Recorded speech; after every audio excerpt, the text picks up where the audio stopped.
না, উদ্বিগ্ন হয়েও না। ওয়া আনতুমুল আ'লাউনা, তোমরাই বিজয়ী হবে। তোমরাই কি হবে?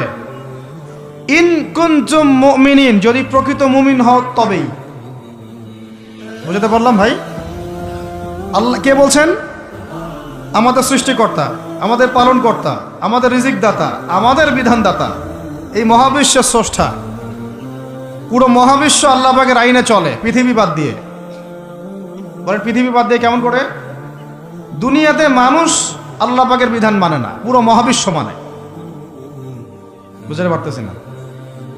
এই দুনিয়াতে এই পুরো মহাবিশ্বের কোটি কোটি গ্যালাক্সি, গ্রহ, নক্ষত্র, তারা, প্রত্যেকটা জায়গায়, মানে এমনকি একটা গাছের পাতাও আল্লাহ পাকের হুকুম ছাড়া, তাসবিহ ছাড়া চলে না। শুধু মানুষ হতভাগা একটা প্রাণী, যে আল্লাহর জমিনে থেকে, আল্লাহর খেয়ে, আল্লাহর পরে, আল্লাহর বাতাস থেকে শ্বাস নিয়ে, আল্লাহর দেওয়া পানি পান করে, আল্লাহ পাকের দেওয়া অর্থ, সম্পদ, রিজিক, স্ত্রী, সন্তান সব ভোগ করে আল্লাহরই জমিনে আল্লাহ বিরোধী আইন চালু করে দিয়েছে। এই মানুষই একটা হতভাগা প্রাণী। মন খারাপ করেন না, আমার কথা রাগ করেন না, এগুলো বাস্তব। আর আমার দিকে তেড়ে এসে কোনো লাভ নাই, কারণ এটা হচ্ছে অকাট্য সত্য কথা, যে আমরা আল্লাহ পাকের জমিনে আল্লাহর খেলাফতের দায়িত্ব পালন করছি না। আমরা আল্লাহ পাকের জমিনে আল্লাহর নিয়ামতগুলো ভোগ করে আল্লাহ বিরোধী অপশক্তির স্বার্থ রক্ষা করছে। না হলে বাংলাদেশের মতো জায়গায় কেউ ট্রান্সজেন্ডার চালু করতে পারে? একটা 90% মুসলিমের দেশে কেউ সুদভিত্তিক ব্যাংকিং সিস্টেম চালু করতে পারে? মদের বার চালু করতে পারে? জেনার লাইসেন্স দিতে পারে? পতিতালয় লাইসেন্স প্রাপ্ত হয়? কখনো ওই যে যাত্রা পালাগান, ঢাকঢোল, ডুগি তবলা বাজতেছে, কেউ প্রতিবাদও করতে পারে না। করতে গেলে তাকে বলা হয় সে মৌলবাদী, সে সন্ত্রাসী, সে জঙ্গি, উগ্রবাদী। তো আমরা যদি আল্লাহ পাকের জমিনে আল্লাহর খেয়ে, আল্লাহর পরে, আল্লাহ পাকের সব নিয়ামত ভোগ করে এই যদি হয় আমাদের অবস্থা, তাহলে আমাকে আপনি বলেন যে আল্লাহ পাকের কি বয়ে গেছে যে আমাদের হাতে আল্লাহ পাক এই দুনিয়াতে বিজয় দিবেন? আর কোনো জাতি নাই? পুরো মহাবিশ্বে সবাই আল্লাহর হুকুম মেনে চলে। সূরা বনী ইসরাঈল পড়েন, এমন কোন সৃষ্টি নাই আল্লাহ পাকের যে আল্লাহর তাসবিহ পাঠ করে না। শুধু মানুষই হতভাগা একটা সৃষ্টি। আমরা, আল্লাহ মাফ করেন আমাদেরকে, নামাজও পড়ে না। কি করে না? পাঁচবার দিনে বলা হচ্ছে হাইয়া আলাস সালাহ, হাইয়া আলাল ফালাহ, সাফল্যের জন্য আসো, সালাতের জন্য আসো, কল্যাণের জন্য আসো। কানে ঢুকে না, যায় না নামাজ পড়তে। কোরআন, ওই যে বললাম, বাসায়, সবার বাসায় কোরআন আছে। এমন কোন ব্যক্তি আছেন আপনারা যে আপনাদের বাসায় কোরআন নাই? প্রত্যেকের বাসায় আছে। এমনকি আপনার ফোনের মধ্যে অ্যাপসে আছে, খুলে দেখার সময় নাই। সময় কোথায়? মানে এত ব্যস্ত, সকাল থেকে রাত পর্যন্ত এতই ব্যস্ত মানুষ হতভাগা, কোরআন খুলে দেখার সময় নাই। আবার বলে, এসব কথা বললে আবার বলবে যে আমরা কি ইসলাম কম বুঝি? আপনারাই ইসলাম বুঝেন, আমরা বুঝি না। আপনারাই মুসলমান, আমরা মুসলমান না, এইগুলা বলবে। উমর রাদিয়াল্লাহু আনহু ঠিকই বলেছিলেন আজকে থেকে এই 1400 বছর আগে, যে ইসলাম ধ্বংস হবে যখন দেখবা 3টা বিষয় সমাজে চলছে। 1, দল্লাতুল আলেম, আলেমরা যখন পথভ্রষ্ট হয়ে যাবে তখন সমাজে ইসলাম ধ্বংস হয়ে যাবে। 2, ওয়াল আইম্মাতুল মুদিল্লিন, যখন আসবে এমন কিছু শাসক যারা পথভ্রষ্ট, মুদিল্লিন, তখন সমাজ ইসলাম ধ্বংস হবে। আর ওয়াল মুনাফিকিন ফি জিদারি কিতাবিল্লাহ, যে মুনাফিকরা যখন আল্লাহর কিতাব নিয়ে বাকবিতনটা করবে, মুনাফিকরাই বাকবিতনটা করবে যে আমরাই বেশি বুঝি ইসলাম, তোমরা বুঝো না। আর বাংলাদেশে এই টকশোয়ের সংস্কৃতি চালু না হলে আমরা এটা বুঝতে পারতাম না যে আসলে এই হাদিসটা সত্য। মাথার উপর দিয়ে যায় কথা কিছু না, পরে লেকচার রিপিট শুনে নিন। মূল জায়গায় আসি। কোরআন ঘরে আসে, আমরা তেলাওয়াত করি না। নামাজের আজান কানে আসে, নামাজে যাই না। শেষ রাত্রে আল্লাহ পাক প্রথম আসমানে নেমে আসেন। কিভাবে নেমে আসেন আমরা জানি না, ওইটার কাইফিয়াত ব্যাখ্যা করার আমাদের দরকারও নাই। আল্লাহ পাক বলেছেন, বাস ঈমান রাখি। এবং আল্লাহ পাক আহ্বান করতে থাকেন, কে আছো আমার কাছে কিছু চাইবা, আমি তোমাকে দিব। সুবহানাল্লাহ। কে আছো আমাকে ডাকবা, আমি তোমার ডাকে সাড়া দিব। কে আছো আমার কাছে ক্ষমা চাইবা, আমি ক্ষমা করে দিব।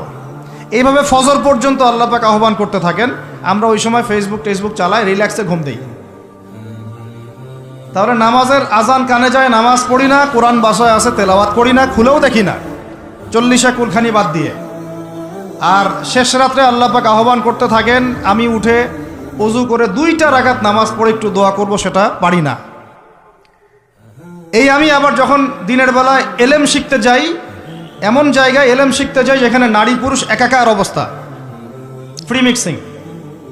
আমি এমন এলেম শিখতে চাই যে এলেমটা আমাকে 20 বছরে 20টা সূরাও শিখায় না, 20টা হাদিস আপনার মুখস্থ নাই। আমি চ্যালেঞ্জ করতেছি আপনাকে, 20টা হাদিস আপনি দাঁড়ায় বলেন, ছোট ছোট হাদিস খালি।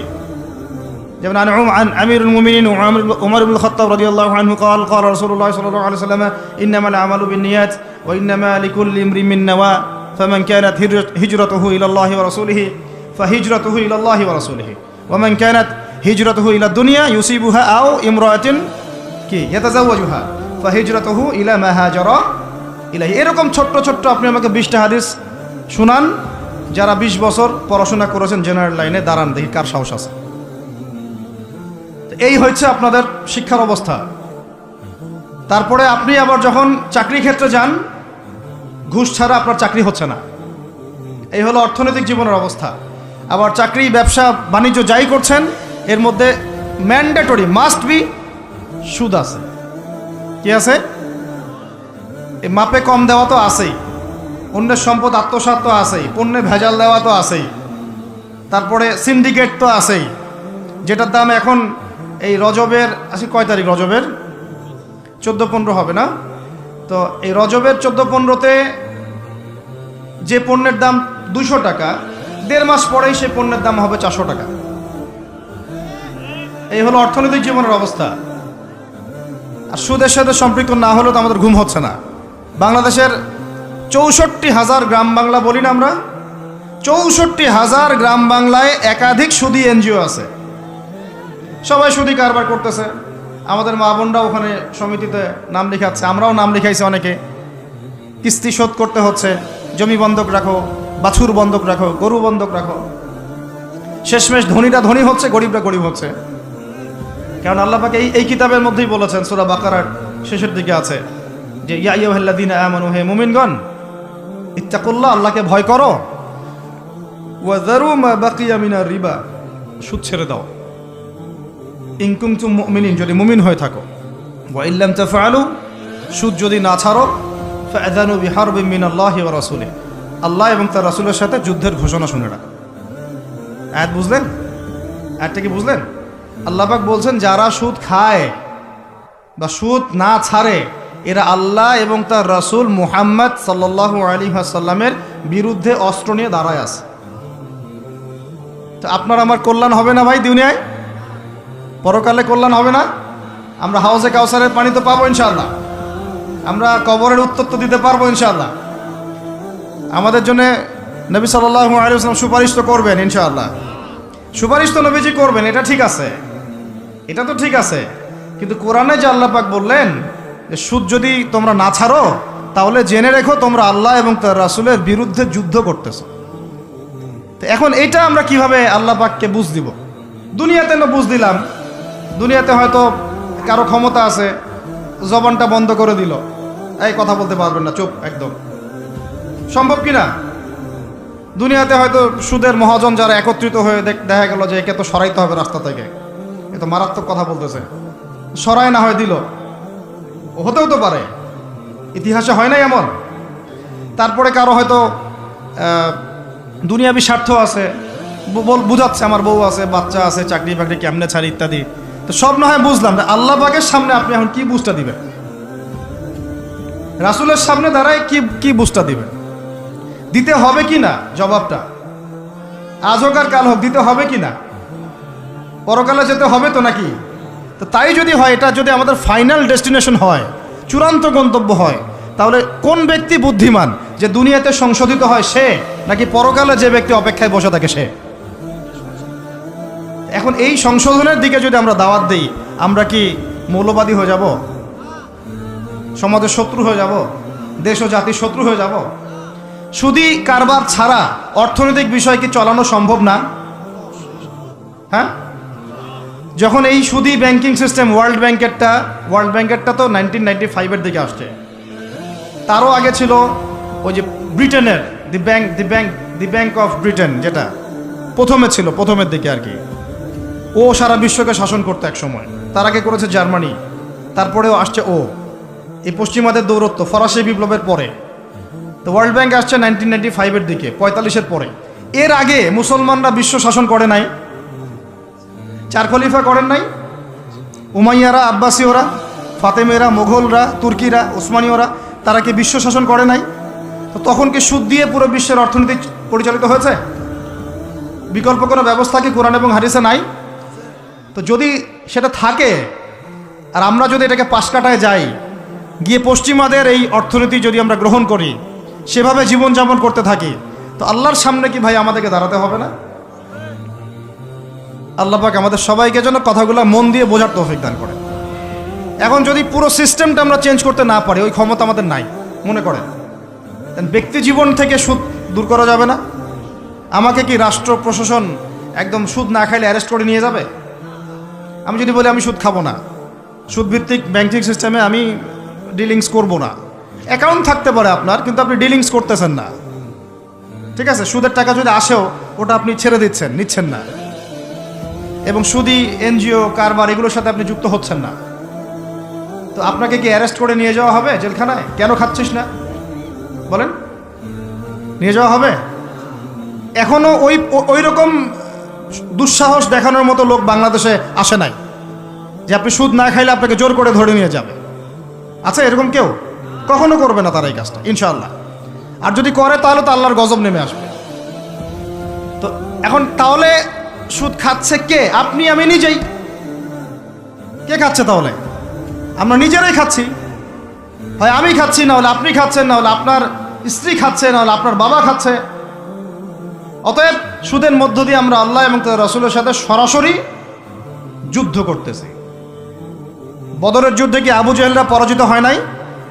উহুদের যুদ্ধে, খন্দকের যুদ্ধে, মুতা, ইয়ারমুকে, এই শতাব্দীর পর শতাব্দী আল্লাহ এবং তার রাসূলের বিরুদ্ধে যারা দাঁড়াইছে, তারা কি কখনো টিকতে পারছে?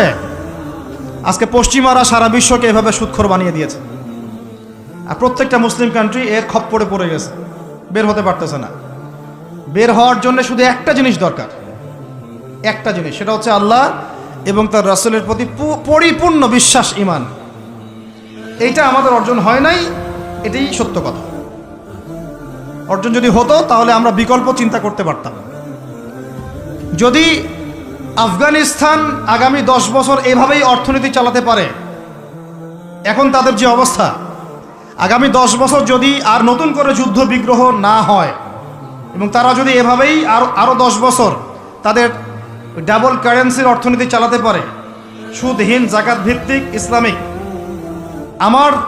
আমাদের বিশ্বাস আগামী 10 বছরে দেখবেন তারা মার্কিন ডলারের উপরে আধিপত্য বিস্তার করেছে, ইনশাআল্লাহ। ইনশাআল্লাহ। আমি ইকোনমিক্স নিয়ে পড়াশোনা করেছি ভাই, এমনি এমনি কথা বলতেছি না। অনলাইনে যারা আপনাদেরকে এইসব তালগোল মার্কা কথাবার্তা বুঝায়, যে কাগজের টাকা নিয়ে উল্টাপাল্টা কথা বলছে, ইলেকট্রনিক মানি নিয়ে উল্টাপাল্টা কথা বলতেছে, বিটকয়েন, ক্রিপ্টোকারেন্সি নিয়ে কথা বলতেছে উল্টাপাল্টা, ভাই এগুলো আমরা জেনে বুঝে কথা বলতেছি, জেনে বুঝে পড়াশোনা করে। এগুলোর উপর আমরা থিসিস করেছি ইউনিভার্সিটিতে, এগুলোর উপরেই। এমনি এমনি কথা বলতেছি না যে পেপার মানি আপনার পকেটে, আমার পকেটে যেটা আছে আপনার পকেটেও সেটাই আছে, এর ভিতরেও সুদ আছে। ইলেকট্রনিক মানি যেগুলো আমরা ইউজ করতেছি, এগুলোর ভিতরেও সুদ আছে, অল্প হোক আর বেশি হোক। এর সামনে আসবে বিটকয়েন, ওইটার মধ্যে সুদের ভিতর উপর সুদ, তার উপর আসতেছে একটা সিস্টেম যেটা অলরেডি কয়েকটা কান্ট্রিতে অ্যাপ্লাই হয়ে গেছে, চায়নায়, উত্তর কোরিয়া, দক্ষিণ কোরিয়া ইত্যাদি কান্ট্রিতে। এটা হলো ক্যাশলেস সোসাইটি, মানে কোনো ক্যাশই থাকবে না সোসাইটির মধ্যে, ডিজিট থাকবে, খালি ডিজিট। মানে আপনি বলতে পারবেন না যে আমার 1 লক্ষ টাকা আছে। যদি বলি 1 লক্ষ টাকা আছে, টাকাটা আমার হাতে দেন দেখি, আপনি হাতে দিতে পারবেন না, দেওয়ার মতো কিছু নাই। ওইটা আপনার ডিজিটে থাকবে, নাম্বারে, ফিগারে। 1 লাখ এটা ফিগার। ইতিহাসে এমন কোনো কারেন্সি আসে নাই যেটা ধরাও যায় না, ছোঁয়াও যায় না, পকেটেও রাখা যায় না। এটা আসতেছে সামনে। যারা বুঝে না এগুলা, আমরা আক্রমণাত্মক কথা বলতে চাচ্ছি না, আল্লাহ পাক তাদেরকে হেদায়েত দান করুন। যারা বুঝে না তারা মনে করতে পারে এগুলো হচ্ছে ভবিষ্যৎবাণী, আদতে এইগুলা বর্তমান বিশ্বে চলতেছে, আমাদের সে সম্পর্কে জ্ঞান নাই। আমরা অনেকেই ক্যাশলেস সোসাইটি প্রতিষ্ঠার চেষ্টা করতেছি, এটার মধ্যে যতটুকু কল্যাণ আছে না তার চেয়ে বেশি অকল্যাণ আছে। যখন আমরা একটা জিনিস চালু হয়ে যায় তখন সবাই কিন্তু প্রতিবাদ করি না, যখন চালু হয়ে যায় তারপরে ওরা যখন ইসলাম বিরোধী এজেন্ডা বাস্তবায়ন করে তখন আমাদের টনক নড়ে। এক্সাম্পল দেই একটা, তাহলে বুঝবেন। আজকে ট্রান্সজেন্ডার নিয়ে যারা পেট্রোনাইজ করতেছে, পিছন থেকে ফান্ডিং করতেছে, এটাকে প্রমোট করতেছে, অনলাইন অফলাইন যেখানে ঢুকবেন খালি এগুলোই দেখা যাচ্ছে, এর পিছনে একটা সুদী এনজিওদের হাত আছে। কাদের হাত আছে? তো এখন সারা দেশে যখন এরা কারবার শুরু করেছিল তখন আমরা কিন্তু সবাই মিলে এইভাবে প্রতিবাদ করি নাই। আজকে যখন তারা একটা জিনিসকে প্রতিষ্ঠা করার চেষ্টা করতেছে ওদের স্বার্থে, ইসলামের বিপক্ষে, এখন আমাদের অনেকে টনক নড়তেছে যে আরে এ কি হচ্ছে, আমাদের মুসলমানদের বাচ্চারা এগুলো কি শিখতেছে। সমস্যা হচ্ছে আমরা সমস্যা আসলে শুরুতে বোঝার মতো ওই নূর, বাসিরা, হিকমা আমাদের এখনো পয়দা হয়নি। এবং শেষে গিয়ে একদম কি বলে ওটাকে, মাঝপথে গিয়ে যখন দড়িয়ে যখন নৌকা ডোবা শুরু করে তখন আমাদের হুঁশ ফিরে, আরে কি হচ্ছে এগুলো। তো আল্লাহ পাক আমাদেরকে বিজয় দিবেন এটা প্রতিশ্রুতি দিয়েছেন, যে একটা নিয়ে কথা বলতে গেলে ভিতরে চলে গেছে। আমার সমস্যা এটাই, আলোচনা করতে গেলে একটু বেশি ভিতরে চলে যাই, পরে আর বেরোতে পারি না। আপনারা কি আলোচনা বুঝতে পারতেছেন? আল্লাহ পাক আমাদেরকে প্রতিশ্রুতি দিয়েছেন যে তোমরা দুশ্চিন্তাগ্রস্ত হয়েও না, তোমরা টেনশন করো না, ভয় পেও না, হীনবল হয়েও না, আনতুমুল আ'লাউনা, তোমরাই বিজয়ী হবে এই দুনিয়াতে এবং আখিরাতে, তোমরাই বিজয়ী হবে ইন কুনতুম মুমিনিন, যদি প্রকৃতপক্ষে মুমিন হয়ে থাকো। আমাকে বলেন, যারা আজান শুনেও নামাজে যায় না এরা কি মুমিন? বলেন। আপনি মনে করছেন আমি জুমার নামাজ তো পড়ি, ঈদের নামাজ তো পড়ি। এমনও হতভাগা মানুষ আছে পৃথিবীতে যাদের নামাজ প্রথমবার তারা নামাজ পড়ে জানাজার নামাজ, আছে না ভাই? আল্লাহ পাক আমাদের সবাইকে 5 ওয়াক্ত নামাজি হওয়ার তৌফিক দান করেন, এবং কাজা নামাজ অনেকের আছে, আল্লাহ পাক সেগুলো আদায় করার তৌফিক দান করেন। আপনারা যখন হজ উমরা সফরে যাবেন বেশি বেশি সেখানে নামাজ পড়বেন, কারণ ওখানে 1 রাকাত নামাজ হারাম শরীফে পড়লে 1 লক্ষ রাকাতের নেকি হয়, আর মদিনা মুনাওয়ারায় পড়লে, মানে হারামে পড়লে 1000 নেকি হয়। আর এই দুইটা আমরা খুব ভালো জানি, মিম্বরে আলোচনা হয় খুব, মাশাআল্লাহ, তাই না? তো নসিহত হচ্ছে ওখানে গিয়ে আমরা বেশি বেশি নামাজ পড়বো, নফল নামাজ, ঠিক আছে? কাজা নামাজগুলো হিসেব করে আদায় করার চেষ্টা করবো ইনশাআল্লাহ। তবে হাদিসে আরেকটা জায়গা আছে, ওইটা আমরা ভুলে গেছি। আরও একটা মসজিদ আমাদের আছে ভাই, যেখানে 2 রাকাত নামাজ পড়লে জীবনের সব গুনাহ মাফ হয়ে যায়। ওইটা আমাদের পাঠ্যপুস্তকে নাই, আমাদের চেতনায় নাই, আলোচনায় নাই, মিম্বরে নাই, খুতবায় নাই। সেই মসজিদ কোথায়? ওই মসজিদ কি আমাদের না ইহুদিদের? কি মনে হয় আপনাদের? ওই আল-আকসা কি আমাদের না ওদের? ওইখানে 2 রাকাত নামাজ পড়লে, সফর করে 2 রাকাত নামাজ পড়লে জীবনের সব গুনাহ মাফ হয়ে যাবে। ওইখানে আমরা এখন ঢুকতে পারি না। কারো কোনো ফিকির আছে? ইয়াংদেরকে বলতেছি ভাই, লেকচারগুলো আমাদের বেশিরভাগই ইয়াংদের জন্য। যে এই যে সেলফি, এই শোডাউন, একজন বক্তাকে আপনি দেখতে চান, ইসলামী সেলিব্রিটিজম, এগুলো যে চালু করেছি আমরা, এইগুলো দিয়ে দিন আল্লাহর জমিনে কায়েম হবে না। এগুলো ভালোবাসা মহব্বতের নিদর্শন না। সত্যি সত্যি যদি আমাদেরকে আপনারা মহব্বত করে থাকেন, এমনভাবে নিজেকে গড়েন যাতে বাইতুল মুকাদ্দাস জয় করতে পারেন। ওই দিন বুঝবো যে আপনারা আমাদেরকে মহব্বত করেন, আমাদের কথা শুনেন, মানেন, বুঝেন। এমন একটা জামা আমাদেরকে করতে হবে যার একজন নেতা থাকবে, একটা নেতা, একদম সামি'না ওয়া আতা'না, শুনলাম মানলাম, এমন নেতা। এত ইখতিলাফ, এত বিভক্তি চলবে না।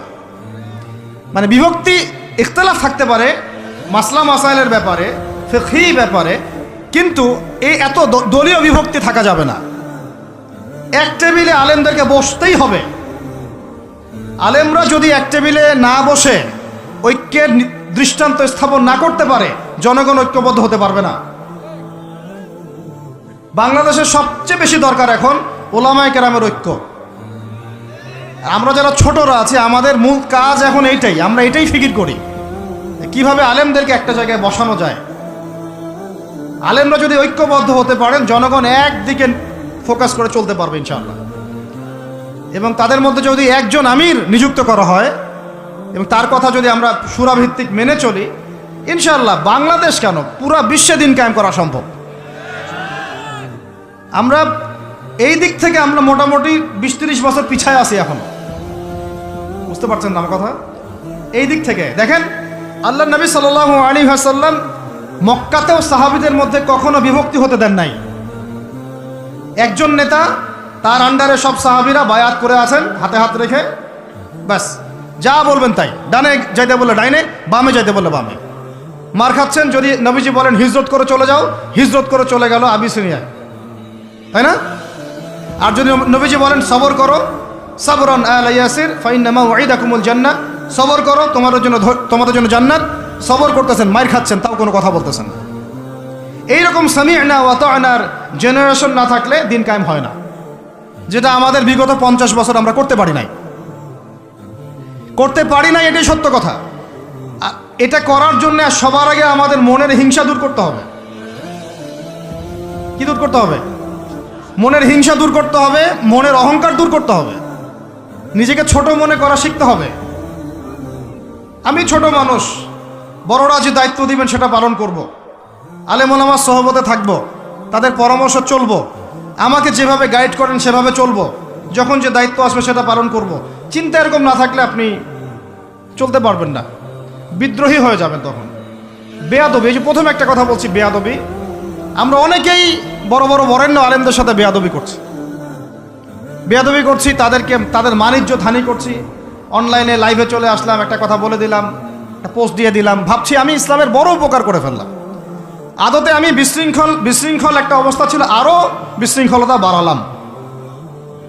আমি কাছাকাছি তো আনতেই পারলাম না। কিছু মানুষের কাজ দেখলে মনে হচ্ছে যে তাদের একটাই কাজ। কি একটাই কাজ? অনলাইনে একটা একটা করে আলেম, একটা একটা করে বক্তা, একটা একটা করে দায়ীর নাম ধরে ধরে সমালোচনা করা। এটা করে আপনি দিনের কি উপকারটা করতেছেন? এই কাজগুলো করে আপনি দিনের কোন জায়গায় খেদমতটা করতেছেন বলেন? এতে করে মানুষের দিন সম্পর্কে, সেই আলেম সম্পর্কে, সেই বক্তা সম্পর্কে, সেই ওস্তাদ সম্পর্কে, সেই ইসলামী দল সম্পর্কে কি ভালো ধারণা সৃষ্টি হচ্ছে না খারাপ? আমরা যদি প্রশ্ন করি যে আপনি নিজের চেহারাটা একটু আয়নায় দেখেন না, আপনার ভিতরে কি কোনো দোষ নাই? আপনি কি এই উম্মার নেতৃত্ব দেওয়ার যোগ্যতা অর্জন করেছেন? কতগুলো কিতাব পড়েছেন? কি ডিগ্রি অর্জন করেছেন? কতটুকু সার্টিফিকেট অর্জন করেছেন? কতটুকু তাজকিয়া অর্জন করেছেন? কতটুকু আপনি নূর অর্জন করতে পারলেন? কতটুকু বাসিরা আছে আপনার? কয়টা মসজিদ করেছেন? কয়টা মাদ্রাসা করেছেন? কয়টা ইসলামিক সংগঠন করলেন? কয়টা কিতাব লিখলেন? কয়টা লেকচার দিলেন? আপনি নিজে কি করলেন দিনের জন্য? এই চিন্তাটা করা দরকার নাই যে আমি নিজে কি করলাম দিনের জন্য, ও কি করলো, ওর কি খেদমত, ওর কি দোষ, ওর কি ত্রুটি, এইগুলোর চর্চা আমরা ব্যস্ত হয়ে আছি এখন। এই একটা কারণে আমাদের ওলামায়ে কেরামদের মধ্যে ঐক্য হচ্ছে না, দুর্ভাগ্যজনকভাবে। কারণ আমরা একটা শ্রেণী আলেমদের ইজ্জত ধোয়ার পিছনে লেগে গেছি। একজন আলেম না একটা ভুল করছে ভাই, আলেম মানুষ তো, কেন বেয়াদবি করতে হবে আপনাকে? কেন আপনাকে একটা সেশন করতে হবে? কেন একটা এটা করতে হবে, সেইটা করতে হবে? চুপ করে থাকেন আপনি। পারলে তার সাথে আপনি পার্সোনালি দেখা করেন, তার কাছে যান, তার কথার পিছনের কারণটা খুঁজে বের করার চেষ্টা করেন। ইসলামের খেদমত এগুলো হচ্ছে না, তো ওইদিকে যেতে যাচ্ছি না। একটা রিকোয়েস্ট করবো আপনাদেরকে যে আমরা সবাই একটা দায়িত্ব কাঁধে নেই, যে এই উম্মতকে বিজয়ী করার জন্য আমারও কিছু দায়িত্ব আছে। আপনার দায়িত্ব নেই ভাই? আপনি আয়নার সামনে আজকে রাত্রে দাঁড়ায় অনেস্টলি সততার সাথে দাঁড়াবেন, দাঁড়ায় আপনার চেহারা আয়নায় দেখবেন, দেখে চিন্তা করবেন যে আসলে আমি আজ পর্যন্ত এই উম্মাকে কি দিয়েছি। বলেন তো কি বললাম ভাই? আয়নার সামনে দাঁড়ায় কি বলবেন? আমি আদনান, আমি আব্দুর রহমান, আমি আব্দুর রহিম, আমি অমুক, আমি তমুক, আমি ইসলামকে, উম্মাকে, আল্লাহকে, রাসূলকে কি দিয়েছি, এই পর্যন্ত। যদি আপনার মনের মধ্যে সততা থাকে, জবাব ওই আয়নার তসবির আপনাকে দিয়ে দিবে। একটা উর্দু শের আছে যে চেহারে তো আকসর ধোকা দেতি হ্যায়, সচ তো আইনা বলতি হ্যায়। মানে চেহারা তো বেশিরভাগ সময় ধোকা দেয় মানুষকে, সত্য কথা বলে আয়নার প্রতিবিম্ব। তো আল্লাহর ওয়াস্তে নিজের আত্মসমালোচনা করি, আমরা উম্মাকে কি দিলাম এটার ফিকির করি। এখন যদি উত্তর আসে যে আমি অনেক দিয়েছি উম্মাকে, আমি একদম কামেল হয়ে গেছি, তাহলে বুঝবেন আপনার মধ্যে ইবলিসের চরিত্র আসছে। ইবলিসই বলতে পারে যে আমি সবার চেয়ে শ্রেষ্ঠ। ওই যে বলে নাই, আনা খায়রুম মিনহু, আমি আদমের চেয়ে শ্রেষ্ঠ। খলাকতানি মিন নার, আমাকে আগুন দিয়ে সৃষ্টি করেছেন। খলাকতাহু মিন তিন, তাকে মাটি দিয়ে সৃষ্টি করেছেন। এই কেবার যদি চলে আসে, বুঝবেন আপনি ধ্বংস হয়ে গেছেন। ফেরাউন বলেছিল আনা রব্বুকুমুল আ'লা, আমি তোমাদের মহান রব। নাউযুবিল্লাহ।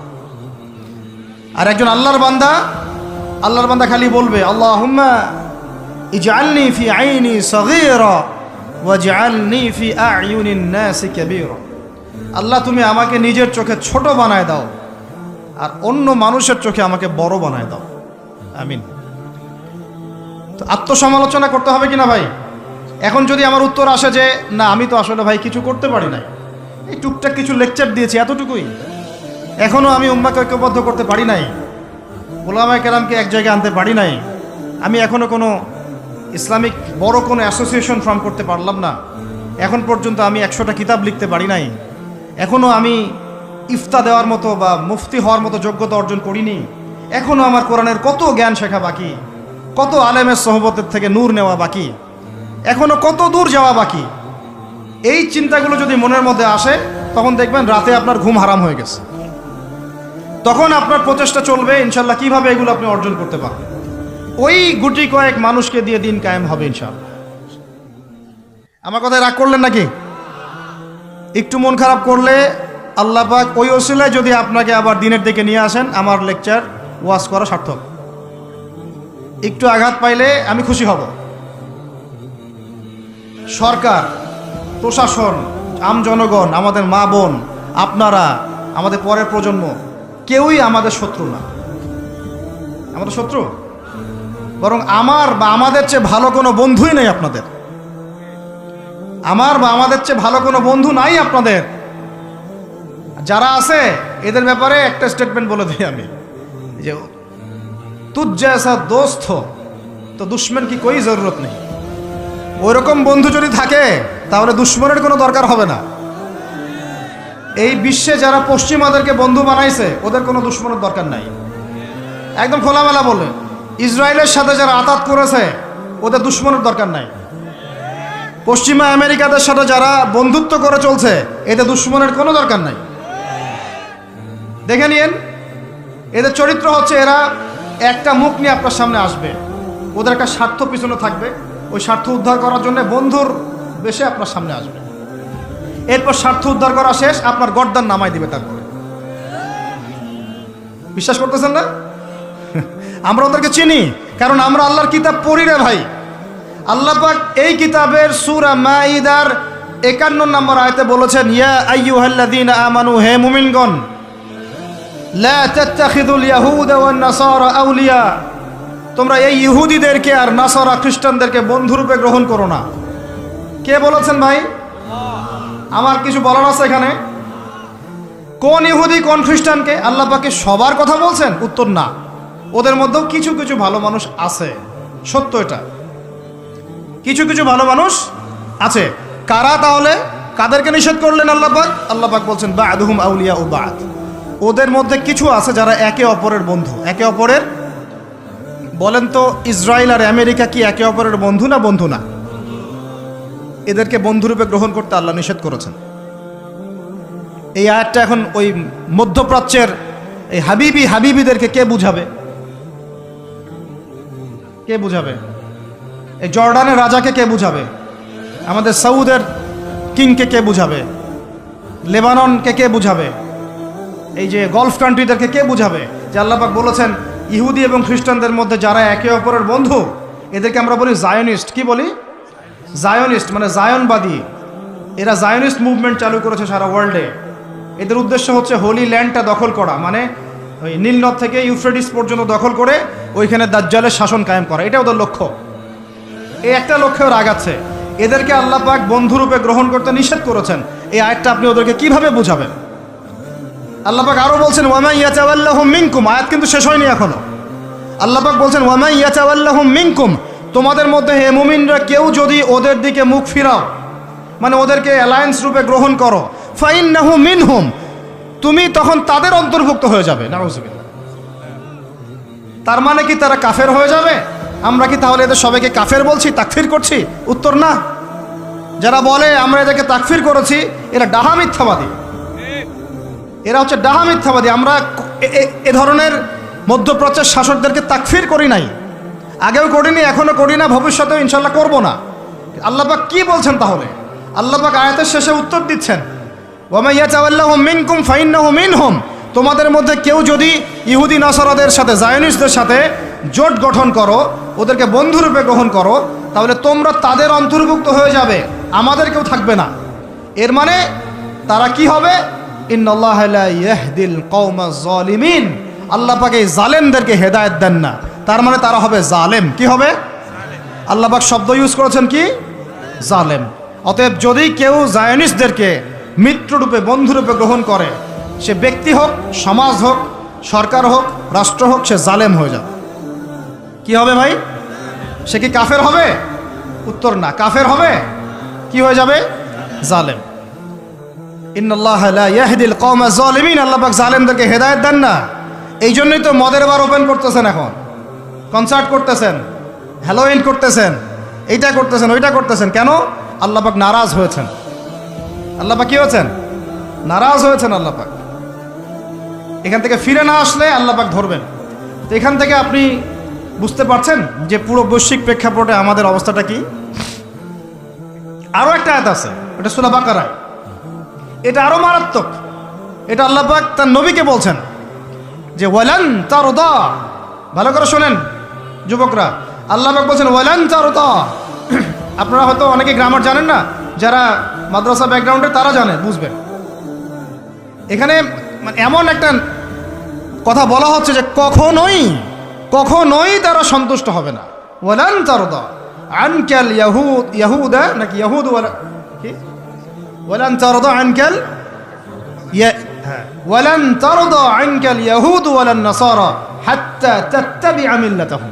কি কঠিন কথা, কি স্পষ্ট কথা। আমরা কি আল্লাহ পাককে তাফসির শিখাইতে যাব? আমরা কি আল্লাহ পাককে তাউইল শিখাইতে যাব? আমরা কি আল্লাহকে ব্যাখ্যা শিখাইতে যাব? আল্লাহর কালামের স্পষ্ট কথার কোনো ব্যাখ্যার দরকার নাই। এটা তো আয়াতুল মুহকামাত, এটা তো মুতাশাবিহাত আয়াত নয়। আল্লাহ পাক বলছেন ওয়ালান তারদা, কোশ্চিন কালেও সন্তুষ্ট হবে না, আনকা, হে নবী, তোমার উপরে। কারা সন্তুষ্ট হবে না? আল ইয়াহুদ ওয়ালান নাসারা, ইহুদি এবং নাসারা, এরা কোশ্চিন কালেও তোমার উপরে হে নবী সন্তুষ্ট হবে না। হাত্তা তাত্তাবিআ মিল্লাতাহুম, যতক্ষণ না তুমি ওদের মিল্লাত, ওদের ধর্ম গ্রহণ করছো। আর কিছু বলতে হবে ভাই? হ্যাঁ, আপনি যদি এখন ওদের সব, ওদের শিক্ষা, ওদের সংস্কৃতি, ওদের রাজনীতি, ওদের বিশ্ব রাজনীতি, ওদের কূটনীতি, ওদের মানে যা যা আছে, ওদের যা কিছু আছে, দর্শন, এগুলোর সামনে আত্মসমর্পণ করেন, বলেন হ্যাঁ এগুলো খুব ভালো, আমরা এগুলো মেনে নিচ্ছি, হ্যাঁ তোমরা আমার দোস্ত বন্ধু, ওরা আপনার কোনো ক্ষতি করবে না, কোনো ক্ষতি করবে না। কিন্তু যদি আপনি এগুলোর বিরুদ্ধে দাঁড়ান, না তোমাদের এইসব গডলেস, উল্টাপাল্টা, আল্লাহ বিরোধী শিক্ষা, এগুলো চলবে না, তোমাদের সুদভিত্তিক অর্থনীতি চলবে না, তোমাদের এই আল্লাহ বিরোধী এই যে জিও পলিটিক্স চলবে না, তোমাদের এই মুসলিমদের উপর অত্যাচার নিধন এগুলো চলবে না, তোমাদের এইসব জুলুম নির্যাতন চলবে না, এইগুলো কথা যদি আপনি বলে ওদের বিরুদ্ধে দাঁড়ান, কথা দিয়ে দাঁড়ান, কলম দিয়ে দাঁড়ান, অ্যাসোসিয়েশন দিয়ে দাঁড়ান, বা একটা জাতিগতভাবে প্রতিবাদ করেন, বা আপনি ওদের জুলুমের বিরুদ্ধে দাঁড়িয়ে যান, বলেন যে না আমরা ফিলিস্তিনিদের পাশে আছি, প্রয়োজনে আমরা ওদের পক্ষে যুদ্ধ করব, এই ধরনের কোনো কথা যদি আপনার মুখ দিয়ে বেরিয়ে যায়, মুখ ফসকেও যদি বেরিয়ে যায়, দেখবেন ওরা পুরো শক্তি নিয়ে আপনার বিরুদ্ধে ঝাঁপায় পড়ছে। বুঝতে পারেন নাই মনে? আর কেমনে বললে বুঝবেন আমার জানা নাই, এর চেয়ে আর খোলামেলা কোনো কথা বলা সম্ভব না। এই হলো কোরআনের কথা। আরো আছে, আরো বলি একটা, নিতে পারবেন তো? এই আয়াতটা নিতে পারবেন তো? আল্লাহ নেওয়ার তৌফিক দান করেন। কোরআনের কিছু আয়াত আছে সবাই নিতে পারে না। কোন কোন আয়াত আছে শুনলে মানুষ মনে করে যে কোরআন তো আমার জন্যই নাজিল হয়েছে, আর কোন কোন আয়াত আছে শুনলে মানুষ মনে করে এই আয়াতটা নাজিল করার কি দরকার ছিল। নাউজুবিল্লাহ। এখন এই যুগ চলতেছে, সব মানতে রাজি। কিসের পর্দা? পর্দার কি দরকার? সব মানি কোরআনের। জাকাত ভিত্তিক, কিসের জাকাত? জাকাত দেওয়ার কি দরকার? সব মানি। চোরের আবার হাত কাটতে হবে কেন? মানবতা বিরোধী কাজ। সব মানি কোরআনের। ব্যভিচার করলে রজম কেন করতে হবে? এটা তো বর্বর মধ্যযুগীয় আইন। কথা বুঝতে পারে না? কোরআনের সবাই নিতে পারে পারে না। কোরআনে 400 থেকে 450 জায়গায় আছে যে আল্লাহ রাব্বুল আলামিনের দিন প্রতিষ্ঠার জন্য তোমরা দাওয়াতের পাশাপাশি জিহাদ করো। কি করো? ওই শব্দ নিতেই পারে না মানুষ। শুনলেই যারা ইসলামের বিরুদ্ধে আছে, সরাসরি বিরুদ্ধে আছে, ওরা তো এমনি নিতে পারেই না, এটা আলাদা বিষয়। যারা দাড়ি টুপিওয়ালা কালিমা পড়া কিছু মুসলমান আছে, মুনাফেক নামধারী মুসলমান, এরাও নিতে পারে না। দেখেন নাই কি অবস্থাটা হইলো অক্টোবর মাসে, এই যে প্যালেস্টাইন ইস্যু নিয়ে এই প্রকাশ্য একটা জিহাদ চলতেছে ইহুদিদের সাথে, একদম স্পষ্ট। সবাই চিনতেছে কারা হকপন্থী কারা বাতিলপন্থী। একটা মানুষ যে নামাজ পড়ে না সেও চিনতে পারতেছে যে হ্যাঁ এরা জালেম, এরা মাজলুম, তাই না? প্রশাসনের 98% ভাই এটাই বিশ্বাস করে যে ইসরায়েল জালেম, এই ফিলিস্তিনের ভাইরা মাজলুম। অনেক ভাইয়ের সাথে আমাদের দেখা হয়, কথা হয়, চা খাই। আল্লাহ পাক তো একটা জায়গা দিয়েছেন আলহামদুলিল্লাহ মহব্বতের। তারা বলে যে হুজুর, যদি সত্যি আমাদের সুযোগ থাকতো বা আমাদেরকে যদি আল্লাহ পাকে সুযোগ দিতেন, ওই রকম কোনো নেতা আমাদের থাকতো, আমরা সবার আগে গিয়ে ওখানে যুদ্ধ করতাম। তা আমাদের দেশের প্রশাসনের লোকজন বলেছে। কথা বুঝতে পারতেছেন? কিন্তু মুসলমান নামধারী, আলেম নামধারী কিছু দাড়ি টুপিওয়ালা বুঝতে পারলো না যে ওই ভাইরা মাজলুম আর এরা জালেম। এরকম চলমান তাজা একটা জাজল্যমান ইস্যুতেও ঘুরিয়ে ফিরিয়ে ইনিয়ে বিনিয়ে ইসরায়েলের পক্ষ নেওয়া শুরু করলো। এটা নিয়ে বলতে বলতে আমি ক্লান্ত হয়ে গেছি, আর আমি এগুলো বলতেও চাই না, আমার লজ্জা লাগে। এদের বিরুদ্ধে দু একটা কথা বলতে আমার এনার্জি লস হয় এবং লজ্জাও লাগে। নির্লজ্জ শ্রেণী, নির্লজ্জ। দেখেন সিরাজউদ্দৌলার নাম শুনেছেন? বেচারা পরাজিত হয়েছে। বেচারা কি হয়েছে? কিন্তু লড়াই করে পরাজিত হয়েছে। মীর জাফরের নাম শুনেছেন? ও বেটা ব্রিটেনের হাত ধরে জয়লাভ করেছে, জয়লাভ করে মসনদেও বসেছে, কিন্তু কিয়ামত পর্যন্ত মানুষ গাদ্দারদেরকে মীর জাফর নামে ডাকে। কথা বুঝতে পারেন নাই? তো সবসময় দুনিয়ার সাফল্য, দুনিয়ার বিজয়, দুনিয়ার আধিপত্য সবকিছু না। জনগণ সব বুঝে এখন। বাংলাদেশের ইয়াং জেনারেশন স্পেশালি, তারা অনেক পড়াশোনা করে এখন, বুঝে, আলেমদের সাথে থাকে। হক বাতিল এভাবে আপনি আলাদা করতে পারবেন না। হককে বাতিল, বাতিলকে হক বানাইতে পারবেন না। ইনশাল্লাহ হক হকের জায়গায় স্পষ্ট থাকবে, বাতিল বাতিলের জায়গায় স্পষ্ট থাকবে। এই সময়গুলোতে মানুষ বলেছে যে যে ভাইরা শিশু হত্যার প্রতিবাদ করতেছে, বোনদের ইজ্জত নিধনের প্রতিবাদ করতেছে, বোম্বিংয়ের প্রতিবাদ করতেছে, এদের আকীদা ঠিক নাই, এদের মানহাজ ঠিক নাই, এরা সঠিক মুসলমান না। এরকম অবস্থায় মানুষ বলেছে আইয়ুবী রাহিমাহুল্লাহ যখন আক্রমণ করে বাইতুল মুকাদ্দাস জয় করেছিলেন, উনারও আকীদা মানহাজ ঠিক ছিল না। এরকম অবস্থায়ও মানুষ বলেছে বাংলাদেশের মাটিতে বসে দাড়ি টুপিওয়ালা পাগড়ি জুব্বা নিয়ে বলেছে যে হামাস এটা বিচ্ছিন্ন জনগোষ্ঠী এবং ওই নাকি অপরাধী, সক্ষমতা নাই, কেন সে যুদ্ধ করতে গেল। বলেছে যে হামাসকে সৃষ্টি করেছে নাকি ইসরায়েল। তো এই হলো অবস্থা। না এদের আকীদার কোনো সঠিক জ্ঞান আছে, না সত্যিকারের মানহাজের সঠিক জ্ঞান আছে, আর না ইতিহাসের কোনো সঠিক জ্ঞান আছে। হামাস সৃষ্টি হয়েছে 1994 সালের দিকে। কত সাল বলেন? 1989 থেকে 92 সালের মধ্যে একটা চুক্তি হয়েছিল। আমি তো বলি আমার সামনে বসান, আর বসতে চাইলে অনলাইনে বাহাসের কথা বলে, তো অনলাইনে না, যদি পান আপনারা ধরে নিয়ে আমাদের মাদ্রাসায় নিয়ে আসবেন। ধরে কি করবেন? আমাদের মাদ্রাসার সামনে বসায় দিবেন। অনলাইনে কোনো বাহাস হয় না, অফলাইনে হবে সামনাসামনি।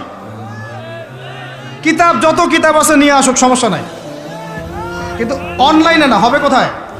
অফলাইনের সামনাসামনি টেবিল থাকবে, দুই দিকে দুজন বসবে। প্রয়োজনে প্রশাসন থাকবে, প্রয়োজনে আমাদের আরও বড় বড় ওলামায়ে কেরামরা থাকবেন, তারা এখানে এটাকে জাজ করবেন। এই যে কথাটা বললো, হামাসকে সৃষ্টি করেছে কি? ইসরায়েল। আমি শুধু অর্থনীতি নিয়ে পড়ি নাই, আমরা 6টা সাবজেক্ট নিয়ে পড়ছিলাম ইউনিভার্সিটিতে। আমাদের ফ্যাকাল্টির মধ্যে 6টা সাবজেক্ট মেইন ছিল, মেজর। একটা হলো ফিলোসফি, একটা হলো ইংরেজি, একটা অর্থনীতি, একটা এই গ্লোবাল অ্যাফেয়ার্স মানে জিওপলিটিক্স, যেটাকে আমরা জিওপলিটিক্স বলি, আর একটা হচ্ছে হিস্ট্রি, আর একটা হচ্ছে পশ্চিমা দর্শন। যে পশ্চিমা দর্শনের এতগুলো কথা আমরা বলি, এমনি এমনি বলি না, আমরা জানি ওদের দর্শনের মধ্যে কোথায় কুফর আছে, কোথায় শিরক আছে। এখন ইতিহাস আপনাকে ছোট্ট করে বলতেছি, 1989 সালে একটা চুক্তি হয়েছে ফিলিস্তিনের সাথে। এই চুক্তিটার নাম 89 থেকে 92 এর মধ্যে, এই চুক্তিটার নাম হচ্ছে অসলো শান্তি চুক্তি। বলেন কি বললাম? এই চুক্তিটা সাধারণ ফিলিস্তিনি যারা তাদের ভূমি ফেরত চায়, যারা ইসরায়েলের পতন চায়, যারা এই জুলুমের বিরুদ্ধে দাঁড়িয়ে আছে, ওরা মেনে নেয় নাই। তো যারা মেনে নেয় নাই, পরবর্তীতে তারা এই হামাস নামক সংগঠনটা তৈরি করেছে। এটা সশস্ত্র অবস্থান, ওদের দুইটা অংশ আছে, একটা আল কাসাম ব্রিগেড, আর একটা হচ্ছে দাওয়ার জন্য। কিছু মানুষ দাওয়াতের মেহনতে থাকে, কিছু মানুষ সশস্ত্র যুদ্ধ করে। এটা উড়ে এসে জুড়ে বসে নাই, এরা বিগত প্রায় 75 বছর থেকে ধাক্কা সহ্য করতে করতে করতে করতে আজকে বাধ্য এই জায়গা আসছে। একটা কিতাব বাজারে আসবে ইনশাল্লাহ, আপনারা দোয়া করেন যেন কিতাবটাকে মানে সবচেয়ে সেরাভাবে যেন আল্লাহ পাক আনার তৌফিক দান করেন। এর নাম হচ্ছে হুরমাতুল আকসা। কি নাম? আল্লাহ পাক যেন তৌফিক দান করেন, আমিন। একদম বিগত 5000 বছরের ইতিহাস আপনাকে দিয়ে দিব ইনশাল্লাহ। কত বছর? 5000 বছর পুরাতন ঘটনা আল আকসা। কত বছর ভাই? 5000 বছর। ওইটা ইব্রাহিম আলাইহিস সালামের হিজরতের জায়গা। ওখান থেকে ইয়াকুব আলাইহিস সালামের ছেলেরা মিশরে আসছে, ওইখান থেকে মুসা আলাইহিস সালামের যুগে তারা আবার গিয়েছে আল আকসা দখল করতে। ওইখানে আমালেকা সম্প্রদায়ের সাথে জিহাদ হয়েছে। তালুতের বাহিনীর মধ্যে দাউদ ছিলেন, তিনি জালুতকে পরাজিত করে ওইখানে ইসলামী খেলাফত কায়েম করেছিলেন 40 বছর। তারপরে আসছে সুলাইমান আলাইহিস সালামের 40 বছর। তারপরে ওদেরকে নেবুজাত নেজার বের করে দিয়েছে। তারপরে ঈসা আলাইহিস সালাম আসছেন, ঈসা আলাইহিস সালামকে তারা মানে নাই। আল্লাহ পাক আবার নির্যাতন মানে শাস্তি দিয়েছেন টাইটাসের হাতে, রোমান সেনাপতি টাইটাসের হাতে। তারপরে এরা মদিনায় গিয়ে আকরাগারে, বনু কুরাইজা, বনু কাইনুকা, বনু নাজিরে, খায়বারে, এদেরকে আল্লাহ নবী যুদ্ধ করে বের করে দেন। পরে এই 1250 বছর ইসলামী খেলাফতে ওরা জীবনেও বাইতুল মুকাদ্দাসে ঢুকতে পারে নাই। এই 1914 সালে এসে ঢুকছে। কত সালে? 5000 বছরের ইতিহাস তো ভাই আমি 5 মিনিটে বলতে পারবো না, সংক্ষিপ্ত করে বুঝালাম যে 1250 বছর তারা বাইতুল মুকাদ্দাসের আশপাশেও ঘেঁষতে পারে নাই।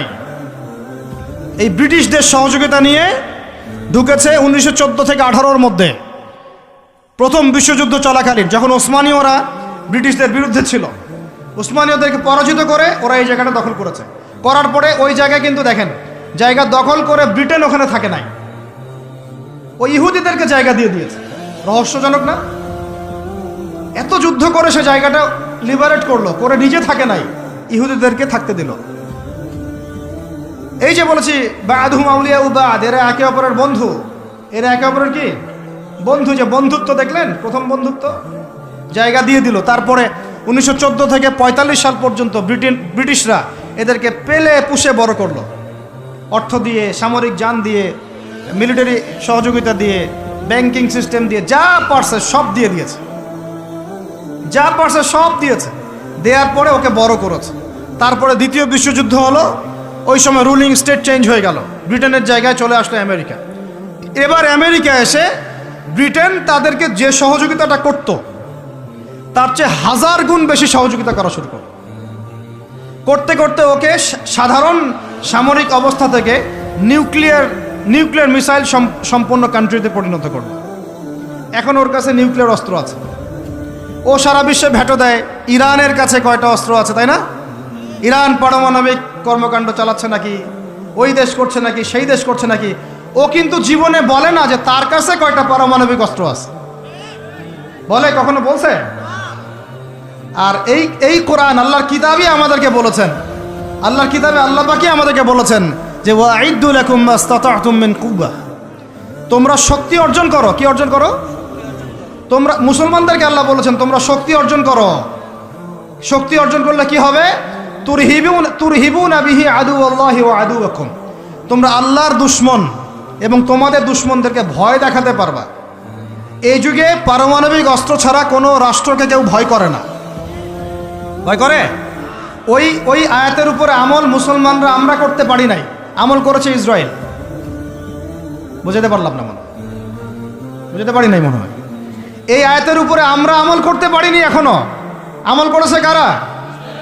ও শত শত পারমাণবিক অস্ত্র তৈরি করে রেখে দিয়েছে, বাংকার তৈরি করা আছে, বাংকার, যে অচিরেই যদি সারা বিশ্ব জুড়ে একটা তৃতীয় বিশ্বযুদ্ধ লেগে যায় এবং পারমাণবিক অস্ত্র প্রয়োগ করা শুরু হয়, ও যেন বাংকারের নিচে, মাটির নিচে 100 ফিট 200 ফিট 300 ফিট 500 ফিট নিচে গিয়ে লুকাতে পারে।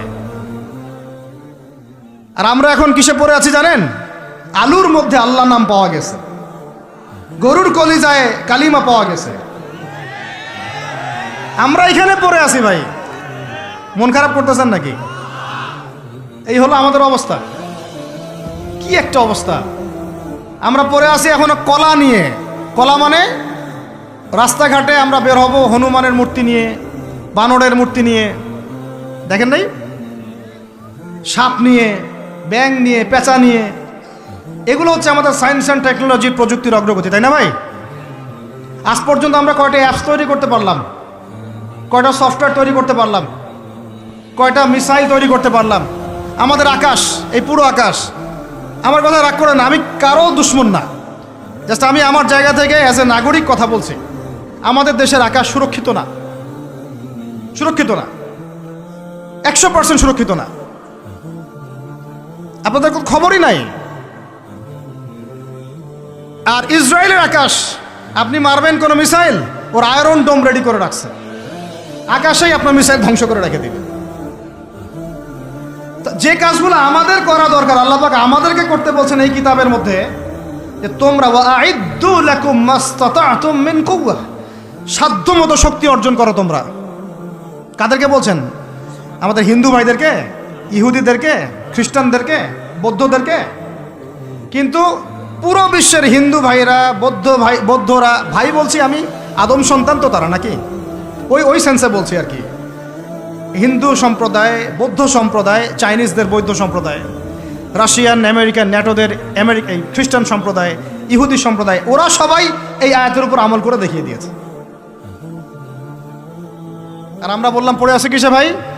ওই যে আমিনটা জোরে হবে, নাচতে হবে, হাতটা আমি এখানে বাঁধবো না, এখানে বাঁধবো না, এইখানে বাঁধবো না, এইখানে বাঁধবো। আর কিছু মানুষের ওয়াজের টপিক এইগুলা, ওয়াজের টপিক এইগুলা, মানে ইখতলাফি মাসআলাগুলোকে নিয়ে বাহাস করতে চায়। আরে ভাই, যেগুলাতে ইখতলাফ আছে মাসআলায়, সেগুলো নিয়ে তো বাহাস হয় না। এটা তো ইখতলাফি মাসআলা, ফিকহি ইখতলাফি মাসআলা, এটারও দলিল আছে, দেখা যাবে এটারও দলিল আছে। কোনোটার খুব বেশি শক্ত, কোনোটার একটু কম, কোনোটা একটু জয়ীফ, কোনোটা একটু জাল, বা কোনোটা হাসান, বা কোনোটা মুতাওয়াতির পর্যায়ে, এরকমই হবে হয়তো। আমরা পড়ে আছি এইখানে। কিছু মানুষকে আমার এটা বুঝতে 10 বছর লাগছে। কিছু মানুষকে সমাজে লেলিয়ে দেওয়া হয়েছে, লাগিয়ে দেওয়া হয়েছে বাংলাদেশের মুসলমানকে এগুলোতে ব্যস্ত রাখার জন্য। তোমাদের চোখ খুলো, তোমরা তোমাদের আকলের দরজা খুলো, যুবক ভাইরা তোমরা চোখ খুলো, কলবের দরজা খুলো, বড়রা আপনারা চোখ খুলেন। এদেরকে লাগিয়ে দেওয়া হয়েছে মুসলমানদের মধ্যে এই সিলি বিষয়গুলোকে নিয়ে দ্বন্দ্ব সৃষ্টি করার জন্য। এইগুলো নিয়ে মসজিদ ভাগ করে ফেলতেছে, মাদ্রাসা ভাগ করে ফেলতেছে। ফরজ ঐক্য নষ্ট করে হলেও মুস্তাহাব প্রতিষ্ঠা করতে হবে, ফরজ ঐক্য নষ্ট করে হলেও মুস্তাহাব প্রতিষ্ঠা করতে চাচ্ছে। কি একটা অবস্থা বলেন! ইন্না লিল্লাহি ওয়া ইন্না ইলাইহি রাজিউন। যখন মানুষের ঐক্যবদ্ধ হওয়া উচিত, আমাদেরকে ওদের সাথে লড়াই না করে সমকক্ষ হওয়া দরকার। যে শক্তিতে, অর্থনীতিতে, সমরনীতিতে, সব দিক থেকে আমরা সমমানের, ওরা আমাদের দিকে চোখ রাখাতে পারবে না, এগুলো নিয়ে ভাবা দরকার। আমরা পড়ে আসি এখন এগুলো নিয়ে। এদিকে অর্থনীতিতে সুদ খাচ্ছে দিব্যি, আল্লাহর আইন একটাও বাস্তবায়ন করতে পারতেছি না আমরা। ঐক্য বিনষ্ট হয়ে যাচ্ছে। ওলামায়ে কেরামের সংখ্যা কম, এই চেয়ারে বসার মানুষদের সংখ্যা কম। আমাদেরকে এখন বসতে হয়, আমরা আল্লাহর কাছে কান্নাকাটি করি। যেটা কি হচ্ছে? আমি কি নিয়ামত পাচ্ছি না ফিতনায় পড়ে আছি? আমি কি আল্লাহ নিয়ামত প্রাপ্ত বান্দা না ফিতনায় নিপতিত হলাম? স্টেজ ভর্তি ওলামায়ে কেরাম বসে থাকেন, বড় বড় মুহাক্কিক আলেমরা। আমাকে কথা বলতে হচ্ছে, আমি নাদান নগণ্য বান্দা। তাহলে আমি কি ফিতনায় পড়ে আছি না আল্লাহ পাক আমাকে নিয়ামত দিয়েছেন? এটাই ভাবতে কুল কিনাটা পাচ্ছি না আমরা। এই চেয়ারগুলোতে আপনাদেরকে বসতে হবে না? শুধু কি আলেম ওলামারাই দায়িত্ব পালন করবেন? আপনাদেরকে পড়াশোনা করতে হবে না? আলেম তৈরি করতে হবে না? শিক্ষা নিচ্ছেন, প্রথমেই বললাম 20 বছর পড়তেছেন, কোরআনের বালাই নাই, হাদিসের বালাই নাই, নৈতিকতার বালাই নাই, মেয়েদের সাথে ফ্রি মিক্সিং, অ্যাফেয়ার্স, হারাম relation, PUBG, Free Fire, TikTok, এইগুলাই। তো এই জেনারেশনটাকে দিয়ে আমি কেমন করে দিন প্রতিষ্ঠার দিকে কথা বলতে পারি? আমার কথা রাগ করতেছে নাকি ভাই? আমি একটু কাঠখোট্টা মানুষ আর খোলামেলা কথা বলি, এটা আমার দোষ। তবে এই দোষটা নিয়ে আমি আল্লাহর পথে কাজ করতে চাই। কারণ সব সময় নরম নরম সুরের কথায় ওয়াজে কাজ হয় না। নরম নরম কথা বলার সময় শেষ হয়ে গেছে। এখন হক আর বাতিল স্পষ্ট করতে হবে, তবে হিকমার সাথে, প্রজ্ঞার সাথে। যে আয়াতে আমাদেরকে আল্লাহ পাক আমল করতে বলেছেন, সেই আয়াতে আমল করতেছে এখন সারা বিশ্বের ইহুদি শক্তি, খ্রিস্টান শক্তি, অন্যান্য শক্তিরা। যুবকরা শুনেন, আল্লাহ পাক বলেছেন লাতাজিদান্না আশাদ্দান নাস আদাওয়াতাল লিল্লাযীনা আমানুল ইয়াহুদ ওয়াল্লাযীনা আশরাকু। এই আয়াত আপনারা নিতে পারবেন না আমি জানি। আল্লাহ পাক বলছেন, হে মুসলমানরা শুনো। আমরা তো মুসলমান নাকি? হে মুমিনরা শুনো। আগে শুনেছেন ইহুদি নাসারাদেরকে বন্ধুরূপে গ্রহণ করতে নিষেধ করা হয়েছে। আগে শুনেছেন ওরা একে অপরের বন্ধু। আগে শুনেছেন যে ওরা ততক্ষণ সন্তুষ্ট হবে না যতক্ষণ না তারা আপনাকে ওদের ধর্মের দীক্ষিত করছে। এবার আল্লাহ পাক বলছেন, মানুষের মধ্যে, হে মুসলমানরা, তোমাদের সাথে যারা শত্রুতা করে, মানুষের মধ্যে তোমাদের সাথে সবচেয়ে বেশি শত্রুতা রাখে যারা, তারা হলো 2 শ্রেণীর মানুষ। কয় শ্রেণী? এক শ্রেণী হচ্ছে আল ইয়াহুদ। এক শ্রেণী ইহুদি মানে ওই যে আমাদের বোনদেরকে ধর্ষণ করছে ফিলিস্তিনে, আমাদের ভাইদেরকে বোম মারছে যারা, বাচ্চাদেরকে বোম মারছে যারা, এরা তোমাদের সাথে সবচেয়ে বেশি শত্রুতা রাখে। আর এক শ্রেণী আছে ওয়াল্লাযীনা আশরাকু, ওয়াল্লাযীনা যারা শিরক করে, মুশরিক। আর আমাদের চারপাশে মুশরিকরা আছে না নাই? আমাদের একজন শ্রদ্ধেয় আলেম, আল্লাহ পাক তাকে নেখায়াত দারাজ করেন, দীর্ঘ নেখায়াত দারাজ করেন, উলামা সম্মেলনে বলেছিলেন যে ফিলিস্তিনের ভাইরা আক্রান্ত হলে এদিক ওদিকে যাওয়ার সুযোগ আছে। কমপক্ষে মিশর, জর্ডান ইত্যাদি তারা চেষ্টা করতে পারে। মুসলমানদের উপর যদি, বাংলাদেশের মুসলমানদের যদি আল্লাহ না করুক কখনো কোনো সমস্যা আসে, বাংলার মুসলমানরা যাবে কোথায়?